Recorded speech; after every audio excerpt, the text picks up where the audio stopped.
Hello everyone, welcome to the grow pharma. तो आज की इस वीडियो में हम लोग बात करने वाले हैं कि जो जीपैट के एग्जाम में अब आपके लास्ट 7 डेज बचे हुए हैं, 7 to 8 डेज बचे हुए जो लास्ट वीक है। उस लास्ट वीक को आप कैसे अपना मैक्सिमाइज यूटिलाइज कर सकते हो, उस लास्ट वीक को आप कैसे अपना मैक्सिमम यूटिलाइज कर सकते हो कंप्लीट रिवीजन के लिए। ठीक है, तो आज की इस वीडियो में मैं आपको एक कंप्लीट शेड्यूल बताने जा रहा हूँ कि जिसमें आप लोग कंप्लीट 7 डेज के अंदर पूरा सिलेबस कैसे रिवाइज कर सकते हो। ठीक है, ये जो कंप्लीट आपका जो टाइम शेड्यूल होने वाला है ये about 8 to 9 hour per day का होगा। ठीक है, इसके अलावा फिर आपको मॉक टेस्ट के लिए टाइम निकालना पड़ेगा। ठीक है, टेस्ट एंड एनालिसिस के लिए तो अबाउट 10 to 12 आवर्स अब आपको जो रिमेनिंग टाइम है इसमें देना पड़ेगा, मिनिमम 10 to 12 आवर्स देना पड़ेगा।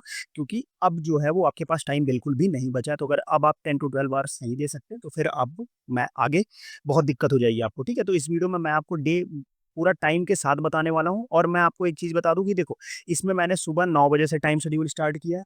कुछ लोग ऐसे होंगे जो सुबह जल्दी उठ जाते हैं, तो वो अपने अकॉर्डिंग टाइम फ्रेम जो है वो शिफ्ट कर सकते हो। ठीक है, ऐसा कोई वो नहीं है कि नहीं मुझे यही करना है। और कुछ लोग ऐसे होंगे जिनका अभी कुछ टॉपिक्स इसमें से नहीं कवर्ड होंगे, तो कोई बात नहीं, अभी नए टॉपिक पे नहीं जाना है। ठीक है, अभी कोई भी न्यू टॉपिक आपको अब नहीं करना है। ठीक है, जितने टॉपिक आपने अच्छे से पढ़े हुए हैं, उन्हीं को रिवाइज़ करना है। अगर कुछ नए सब्जेक्ट या टॉपिक का इस शेड्यूल में है, तो अब ज़रूरी नहीं कि मैंने वो बता दिया तो आपको वो करना ही है, नहीं। आपको क्या करना है, आपको अपने अकॉर्डिंग चीज़ें मॉडिफ़ाई करनी है। ठीक है, तो मैं एक आपको बेसिक आइडिया दे रहा हूँ, उसके अकॉर्डिंग सब्जेक्ट्स और चीज़ें आप अपने प्रेफ़रेंस के अनुसार उसमें रख सकते हो। ठीक है, चलो।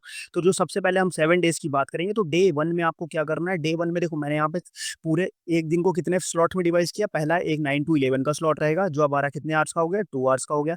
फिर उसके बाद 15 मिनट्स का ब्रेक रखेंगे हम लोग, फिर 11 to 1:15 का रहेगा। ठीक है, जिसमें फिर हमारा कितने आवर्स का हो गया, फिर हमारा 2 आवर्स का हो गया।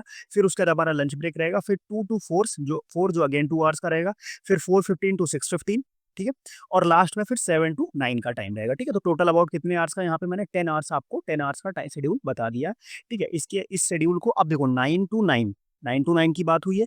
इसके अलावा आपके पास रिमेनिंग कितने टाइम बच रहे हैं, रिमेनिंग आपके पास 12 आवर्स और बच रहे हैं। ठीक है, इस 12 आवर्स में आपको क्या लेना है, इस 12 आवर में आपको कम से कम 6 to 7 आवर्स की स्लीप लेनी है। ठीक है, 6 to 7 आवर्स की स्लीप लेने के बाद भी अबाउट आपके पास 5 to 6 आवर्स बचेंगे। उस 5 to 6 आवर्स में आपको मॉक टेस्ट देना है, और उसके बाद आपको अपने जो भी रिमेनिंग काम करने हैं वो उन टाइम में करना है। ठीक है, तो इसीलिए मैंने इतना शेड्यूल बताया। अब इसको आप अपने हिसाब से टाइम फ्रेम थोड़ा बहुत मॉडिफाई भी करके जा सकते हो। कोई ऐसा ज़रूरी नहीं कि मैंने 9 से 11 ही बोला है तो आपको 9 से 11 ही करना है, नहीं, आप 8 से 10 कर सकते हो। अगर कोई सुबह 5 बजे उठ रहा है तो 5 से 7 कर सकता है इस शेड्यूल को, कोई दिक्कत नहीं, आप अपने अकॉर्डिंग चीज़ें कर सकते हो। ठीक है, बट जो स्लीप का जो मैंने बोला, स्लीप लेना ज़रूरी है और साथ में फिर मॉक टेस्ट भी देना ज़रूरी है। तो आप पहला स्लॉट रखेंगे फार्माकोलॉजी के लिए, जिसमें हम लोग सीएनएस एंड एएनएस की ड्रग्स को रिवाइज़ करेंगे।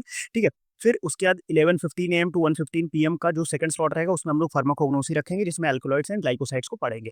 अब आपको लग रहा होगा कि सर इतना टॉपिक 1-2 घंटे में कैसे होगा? तो इसीलिए मैंने आपको स्टार्टिंग में बोला था कि आपको क्या करना है, आपको बनाना है आपको complete short notes and mind maps बनाने हैं, जिससे आप इज़िली रिवाइज़ कर सकते हो। ठीक है? दूसरा फिर ब्रेक रहेगा, फिर 2 से 4 के बीच में आपको फार्मास्यूटिक्स में पढ़ने हैं, डोजेस फॉर्म्स के बारे में, और बायोफार्मास्यूटिक्स करना है आपको। ठीक है? फिर उसके बाद 4:15 टू 6:15 जो रहेगा वो आपका फार्मास्यूटिकल केमिस्ट्री, जिसमें आप लोग हेटेरोसाइक्लिक केमिस्ट्री पढ़ेंगे। 2 घंटे में हेटेरो कंप्लीट हो जाएगा, कोई दिक्कत नहीं। हेटेरो कैसे पढ़ना है मैंने बताया हुआ है। और इसमें भी अगर आपको टॉपिक में दिक्कत हो रही है कि कौन-सा टॉपिक इम्पोर्टेंट है, कौन-सा पहले पढ़ना है या कौन-सा बाद में पढ़ना है, तो उसके लिए मैंने एक कंप्लीट शेड्यूल पूरा सब्जेक्ट बाय सब्जेक्ट के सेपरेट वीडियोज़ बना रखे हैं, कि जिसमें मैंने सारे सब्जेक्ट्स के इंपॉर्टेंट टॉपिक्स बता रखे हैं, तो वो जाके आप लोग देख लेना। ठीक है? उसके बाद 7 to 9 में आपको क्या करना है, एमसीक्यू प्रैक्टिस करना है। प्रैक्टिस एमसीक्यू कौन से करने हैं, फार्माकोलॉजी एंड फार्माकोग्नोसी के। अब ये एमसीक्यू आप कहाँ से प्रैक्टिस करोगे, अगर आपने कोई टेस्ट सीरीज ली है तो आप टेस्ट सीरीज दे सकते हो, बट सबसे ज़्यादा मैं बोलूँगा आपको कि इस टाइम पे आप पीवाईक्यू प्रैक्टिस करो। ठीक है? पीवाईक्यू आप कहाँ से प्रैक्टिस करोगे, पीवाईक्यू के लिए मैंने मोस्ट ऑफ द टॉपिक्स के पीवाईक्यू वीडियो जो है मैंने चैनल पे ऑलरेडी डाल दिए हैं, तो आप वहाँ से प्रैक्टिस कर सकते हो, या आपका कोचिंग का कोई भी स्टडी मटेरियल हो, कुछ भी हो, आप वहाँ से प्रैक्टिस कर सकते हो। ठीक है?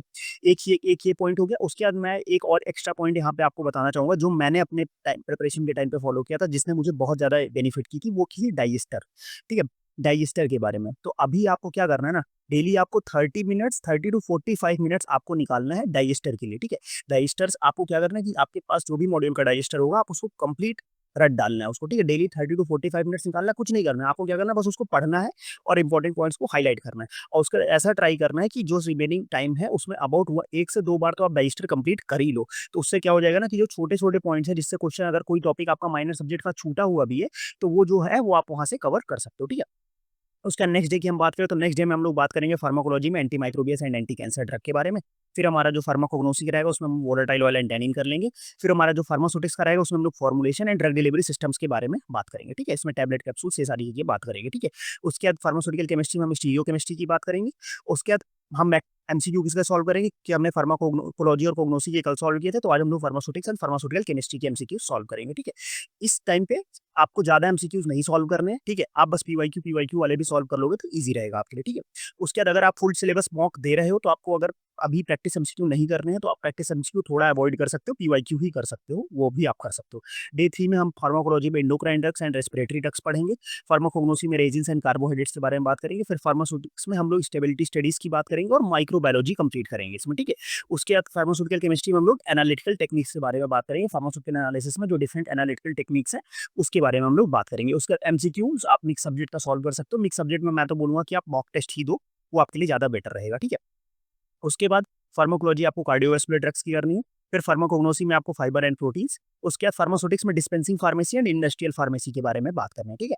उसके बाद हमारा जो फार्मास्यूटिकल केमिस्ट्री है, मेडिसिनल केमिस्ट्री यहाँ पे देखेंगे हम लोग। मेडिसिनल केमिस्ट्री में अगर अभी तक आपने नहीं पढ़ा है कुछ, तो मेन जो फोकस आपको रखना है, क्या रखना है, जितने कंपाउंड्स की सिंथेसिस है सिलेबस में, ठीक है?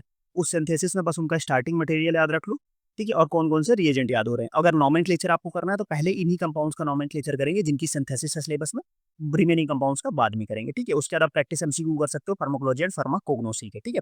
उसके बाद अगला जो है हम बात करेंगे फार्माकोलॉजी के बारे में, तो गैस्ट्रोइंटेस्टाइनल ड्रग्स के बारे में, जीआईटी कंप्लीट आपका, मेसिस, एंटीमेटिक, डायरिया, कॉन्स्टिपेशन ये सारी चीज़ें बात करेंगे। फार्माकोग्नोसी में मैरीन ड्रग्स और साथ में विटामिन्स की बात करेंगे, ठीक है? और उसके बाद फार्मास्यूटिक्स में क्लिनिकल फार्मेसी एंड कॉस्मेटिक्स के बारे में बात करेंगे, ठीक है? कॉस्मेटिक्स के बारे में मैं एक शॉर्ट वीडियो लाने वाला हूँ जिसमें कंप्लीट कॉस्मेटिक कवर करा दूँगा, तो आप वहाँ से भी उसको देख लेना, ठीक है? और फार्मास्यूटिकल केमिस्ट्री में ऑर्गेनिक केमिस्ट्री में जो जनरल ऑर्गेनिक केमिस्ट्री का पोर्शन आपका बचा हुआ है, आप उस दिन वो कवर करेंगे, ठीक है? उसके बाद practice MCQ pharmaceutics and pharmaceutical chemistry के प्रैक्टिस एमसीक्यू करेंगे। अब डे 6 जो है, उसमें हमें क्या करना है, उसमें हमें जितने भी मेजर क्लास है ड्रग्स की, उन ड्रग्स की क्लासिफिकेशंस को अच्छे से रिवाइज़ करना है, ठीक है? क्योंकि अब देखो ये पढ़ने का टाइम नहीं है, रिवीजन का टाइम है, तो आपको क्या करना है, क्लासिफिकेशन अच्छे से रिवाइज़ करना है। और इसमें फार्माकोलॉजी में मैंने उस वीडियो में भी बताया था जिसमें मैंने फार्माकोलॉजी की इंपॉर्टेंट टॉपिक्स बताए थे कि आपको जो मेन करना है वो क्या करना है, वो करना है आपको क्लासिफिकेशन एंड उनके मैकेनिज्म ऑफ एक्शन, ये सबसे ज़्यादा इंपॉर्टेंट है, ठीक? Classification and mechanism of action. और फार्माकोग्नोसी में मैंने बताया था कि क्लासिफिकेशन करना है, ठीक है? और उसके बाद उसके केमिकल टेस्ट करने हैं, ठीक है? केमिकल टेस्ट करने हैं। ये चीज़ें आपको करनी है। उसके बाद बात करें तो फार्मास्यूटिक्स में भी सारे की कॉन्सेप्ट्स आपके टेबल्स जो है, चार्ट्स जो हैं, उनको अच्छे से रिवाइज़ करो।